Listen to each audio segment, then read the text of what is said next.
दोस्तों नमस्कार, हिंदी की बिंदी चैनल पर आप सबका स्वागत है। मैं हूं डॉक्टर प्रदीप प्रसन्न और आप भी प्रसन्न होंगे ऐसा मुझे विश्वास है। तो आइए आज हिंदी व्याकरण, हिंदी भाषा, हिंदी साहित्य में कुछ नई बातें सीखते हैं।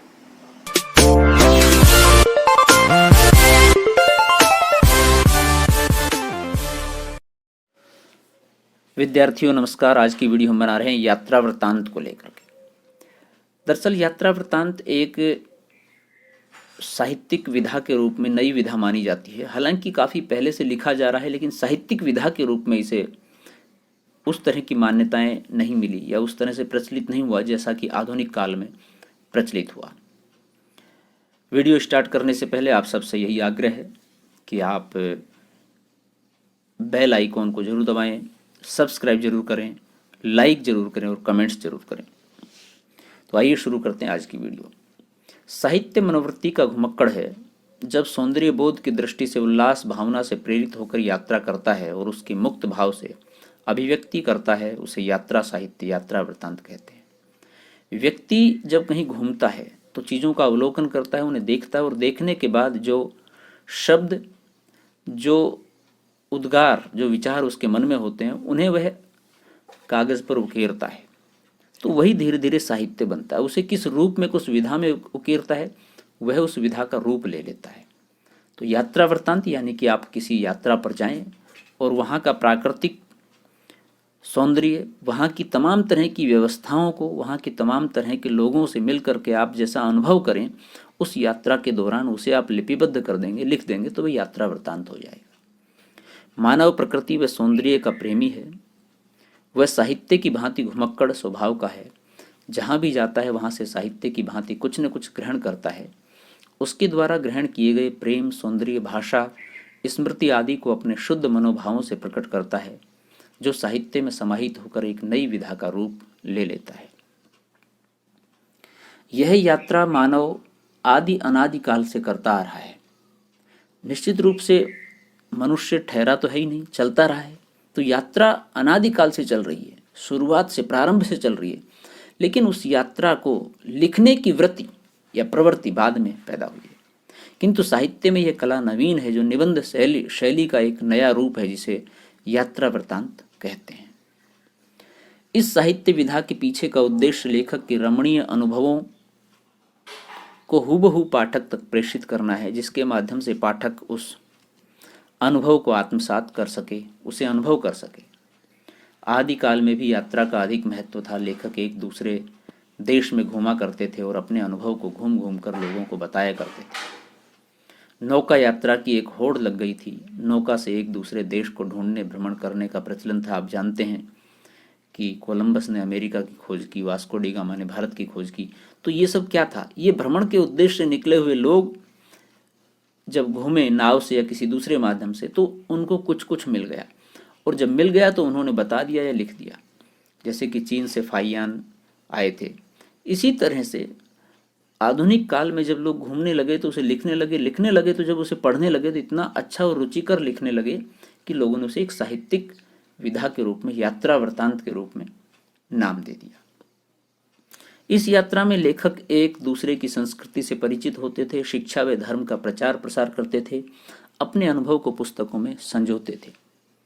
संस्कृतियों का लेन देन या किसी भी चीज़ का एक जगह से दूसरी जगह जाना इसी तरह से संभव होता है। जैसे कि आप जानते हैं, पुष्प के ऊपर कोई जब जीवाणु, कीटाणु, पक्षी बैठता है तो उसके परागकण उसके पंखों पर, उसके पैरों में या उसके शरीर पर कहीं चिपक जाते हैं, और वो जैसे ही दूसरे पुष्प पे जाता है तो वहाँ कुछ गिर जाते हैं, कुछ और चिपक जाते हैं।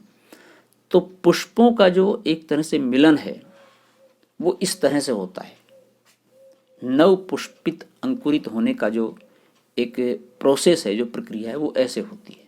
तो ठीक ऐसे ही यहाँ से वहाँ जब आप जाएंगे तो वहाँ के लोगों को, उसके व्यवहार को, उसके काम को, वहाँ की संस्कृति को, तमाम चीज़ों को, खान पान को, रीति रिवाज को जानेंगे और अपनी बताएंगे उनको। तो ऐसे ही आदान प्रदान होता है। संस्कृत साहित्य में कालिदास और बाणभट्ट के साहित्य में भी आंशिक रूप से यात्रा वर्णन मिलता है। ऐसे विवरणों में लेखक के व्यक्तित्व की अभिव्यक्ति बहुत कम हो पाती है। वह एक तटस्थ दृष्टा के रूप में देखता है और लिख देता है।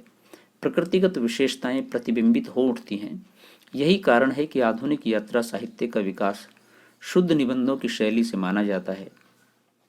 निबंध शैली में व्यक्ति परखता, स्वच्छंदता, आत्मीयता आदि गुण यात्रा साहित्य में पाए जाते हैं। यात्रा साहित्य विविध शैलियों में लिखा जाता है, जो विविध रूपों में पाया जाता है। कुछ यात्रा साहित्य ऐसे होते हैं जिनका उद्देश्य विभिन्न देशों या स्थानों का विस्तृत परिचय देना होता है। राहुल सांकृत्यायन का हिमालय परिचय, किन्नर देशों में, और शिवनंदन सहाय का कैलाश दर्शन इसी प्रकार के यात्रा वृत्तांत है। कुछ यात्रा साहित्य का उद्देश्य देश विदेश के व्यापक जीवन को उभारना होता है। इसमें यशपाल का लोहे की दीवार के दोनों ओर, गोविंद दास का सुंदर दक्षिण पूर्व आदि प्रसिद्ध हैं। मुख्य रूप से भारतेंदु हरिश्चंद्र के युग को ही यात्रा साहित्य का आरंभ काल माना जा सकता है। उनके द्वारा संपादित पत्र पत्रिकाओं में यात्रा का अधिक महत्व था। भारतेंदु हरिश्चंद्र के समय में या उस युग में अनेक विधाओं का विकास हुआ, उद्भव हुआ, तो उसी तरह से यात्रा वृत्तांत भी लगभग वहीं से सिलसिलेवार तरीके से प्रारंभ हुआ। उससे पूर्व फुटकल कुछ रचनाएं जरूर मिलती हैं यात्रा वृत्तांत के रूप में। यात्रा वृत्तांत हमें निश्चित रूप से सिखाता है कहाँ पर क्या हो रहा है, इन चीज़ों के बारे में बताता है। स्वतंत्रता पूर्व के युग में राहुल सांकृत्यायन का योगदान यात्रा साहित्य में अद्वितीय व अग्रणी है। उन्होंने भारत ही नहीं, भारत के आसपास व अन्य देशों में भी भ्रमण किया। उनकी यह यात्रा कई बार जानलेवा भी साबित हुई, किंतु वे उससे बच गए। वह दुर्गम घाटी, दर्रा, पहाड़ी, पठार आदि पर भी यात्रा करने से नहीं हिचकते थे। राहुल सांकृत्यायन घुमक्कड़ी व्यक्ति थे, बहुत घुमाए उन्होंने, और घूम घूम के सारी दुनिया एक तरह से नाप ली। और वो थोड़ा सा निडर स्वभाव के थे, और एक तरह से जिद्दी भी कह सकते हैं कि वो ऐसी कठिन राह पर भी चल पड़ते थे। बड़े बड़े चट्टानों पर, पहाड़ों पर, घाटियों में उतर जाते थे देखने के लिए, उनका अवलोकन करने के लिए कैसी हैं, किस तरह की हैं, और एक निडरता उनके अंदर दिखाई देती थी उस समय। राहुल सांकृत्यायन ने कहा है, जिसने एक बार घुमक्कड़ धर्म अपना लिया, अर्थात यात्रा करना, घूमना, उसे पेंशन कहाँ, यानी कि आराम कहाँ, उसे विश्राम कहाँ, आखिर में हड्डियां कटते ही बिखर जाएंगी। वही उनका निराकरण है, सिर्फ घूमना और घूमना। आजीवन यायावर रहे, घूमते रहे हमेशा वो, और घूमते घूमते ही लिखते रहे। घूमने का मतलब ये नहीं चलते चलते लिखते रहे, बल्कि मतलब यात्रा करने के बाद जहाँ उनका ठहराव पड़ाव होता था रात्रि के समय, तब खूब लिखते थे वो। आजीवन यायावर रहे। स्वतंत्रता प्राप्ति के बाद अज्ञे ने यात्रा वृत्तांत के क्षेत्र में विशेष योगदान दिया। उनका मानना था कि यायावर को भटकते हुए 40 बरस हो गए, किंतु इस बीच न तो वह अपने पैरों तले घास जमने दे सका है, न ठाठ जमा सका है, न क्षितिज को कुछ निकट ला सका है। उसके तारे छूने की तो बात ही क्या। यायावर ने समझा है कि देवता भी जहाँ मंदिर में रुके कि शिला हो गए, और प्राण संचार की पहली शर्त है कि गति गति गति, अर्थात चलते रहे हैं। यायावर वो स्वयं को संबोधित करके कह रहे हैं कि मैं इतना चला हूँ, उसके बावजूद भी चल रहा हूँ। घास न जमना अर्थात चलते रहना, घास जम जाना अर्थात वहाँ से कोई भी नहीं चल रहा। और मैं इतना चला हूँ, उसके बाद भी मुझे कुछ विशेष मिला नहीं है, न मैं आसमान के पास पहुँचा हूँ। आप देखते हैं, दूर दृष्टि में देखते हैं तो आसमान और धरती एक जगह मिले हुए दिखाई देते हैं, जिसे क्षितिज कहते हैं। न उसके निकट पहुँच चुका हूँ, तारे चंद्रमा कुछ भी न छू सका हूँ। ये भी कल्पना करता हूँ कि देवता किसी मंदिर में रुके हैं, अर्थात शिला के रूप में, पत्थर की मूर्तियाँ होती हैं तो बन गए, और प्राण संचार ही उनकी पहली गति है। यही मनुष्य में होनी चाहिए, चलते हुआ ही जीवन है। यात्रा साहित्य में यात्री अपनी यात्रा के प्रत्येक स्थल और क्षेत्रों में से उन्हीं क्षेत्रों का संयोजन करता है जिनको वह अद्भुत सत्य के रूप में ग्रहण करता है। बाहरी जगत की प्रतिक्रिया से उसके हृदय में जो भावनाएं उमड़ती हैं, वह उन्हें अपनी संपूर्ण चेतना के साथ अभिव्यक्त कर देता है, जिससे शुष्क विवरण भी मधुर और भाव विभोर कर देने वाला बन जाता है। पाठक एक साथ इतना तादात्म्य स्थापित कर लेता है, फिर वह स्वयं उस आनंद को प्राप्त करने के लिए तड़प उठता है। इस विषय में उल्लेखनीय है कि यात्रा साहित्य के लेखक को संवेदनशील होकर भी निरपेक्ष होना चाहिए, अन्यथा यात्रा के स्थान पर यात्री के प्रधान हो उठने की संभावनाएं बढ़ जाती हैं। अर्थात जब यात्रा वृत्तांत को एक पाठक पढ़ता है तो उसे ऐसा आभास होता है कि जैसे कि वह स्वयं यात्रा कर रहा हो उन स्थलों पर, अपनी आंखों से जैसे उन्हें देख रहा हो, न कि सिर्फ पढ़ रहा है। और वह इतना बेचैन हो उठता है कि उसके मन में यह भी सवाल उठता है कि मैं कभी अवसर आएगा तो इन्हें देखूंगा जरूर। इतनी उत्सुकता, इतनी आकंठा उस स्थल के प्रति, उस दृश्य के प्रति पैदा हो जाती है। तो ये लेखन की एक विशिष्ट विधा का कमाल है, जो उसको इतना तादात्म्य, इतना जोड़ देती है पाठक को उस स्थान के साथ, उस सुरम्य वातावरण के साथ, कि वह लालायित हो उठता है उसे देखने के लिए।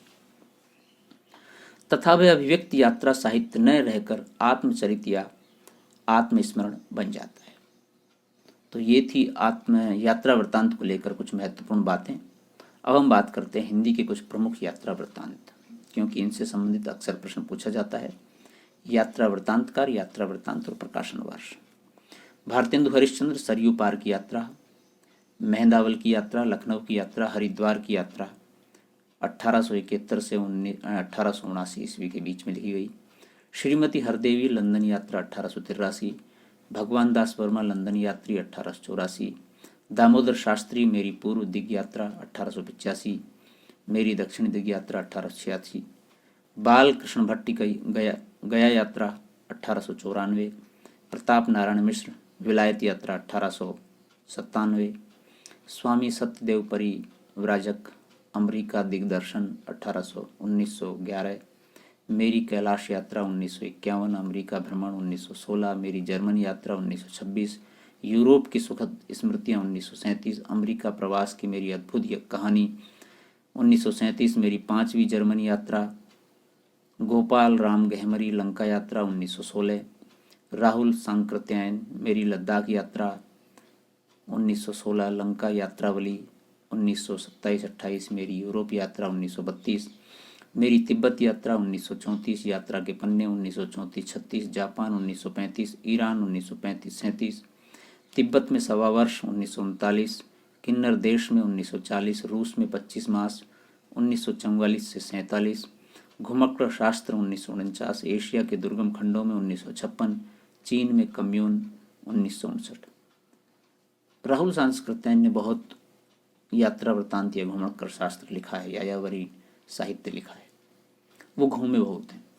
जवाहरलाल नेहरू की रूस की सैर 1929 और आंखों देखा रूस 1953, सेठ गोविंदास हमारा प्रधान उपनिवेश सुदूर दक्षिण पूर्व 1951, पृथ्वी परिक्रमा 1954, रामरक्ष बेनीपुरी पैरों में पंख बांधकर 1952, उड़ते चलो 1954, यशपाल लोहे की दीवार के दोनों ओर 1953, जय अमरनाथ 1955, रहा बीती 1956, उत्तराखंड के पथ पर 1958, सर्वकोद्यान बिना सांप 1975, अग्गे अरे यायावर रहेगा याद 1953, एक बूंद सहसा उछली 1960, मोहन राकेश आखिरी चट्टान तक 1953, भदंत आनंद कौशल्यान आज का जापान, प्रभाकर माचवे गोरी नज़रों में हम 1964, निर्मल वर्मा चीढ़ों पर चांदनी 1964, बलराज साहनी